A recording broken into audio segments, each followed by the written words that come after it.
For more on this, Misty Marris is with us, trial attorney and legal analyst. Misty, this is where I get stuck, because you have this juror saying, yes, I was influenced, yet the judge said in totality of the evidence, the jury verdict was not surprising, no new trial. Where did things go sideways here that I'm not getting? I know, Susan. So this was a big surprise because that was juror Z who made the statement very affirmatively that her decision to convict Alec Murdaugh was influenced by Becky Hill's comments. Now, the part of the testimony and the judge's questioning that came during that section with juror Z also included an affidavit where juror Z said that she was actually rushed. She was rushed by other jurors to come to that guilty conclusion. So the judge, weighing both of those statements, which are at odds with each other, ultimately determined that it didn't reach that benchmark of the second element, which is that Becky Hill's comments had to have had an impact on the juror's ultimate decision. Now, Susan, that's a judicial discretion. It's a credibility issue.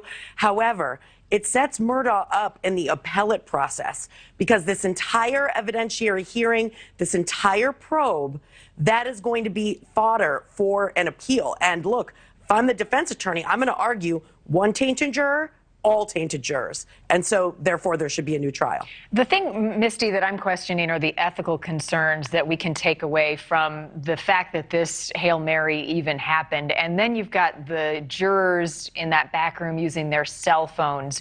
What is the big messaging about the process and protecting the system in this case?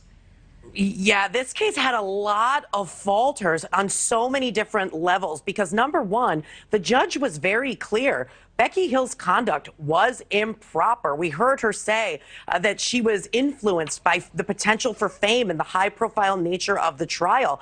That really impugns the sanctity of the criminal justice system. And I got to say, Becky Hill has a lot of problems coming to her down the pike. She's under an ethical probe, a criminal investigation, and also an investigation relating to public corruption charges. So that's one piece.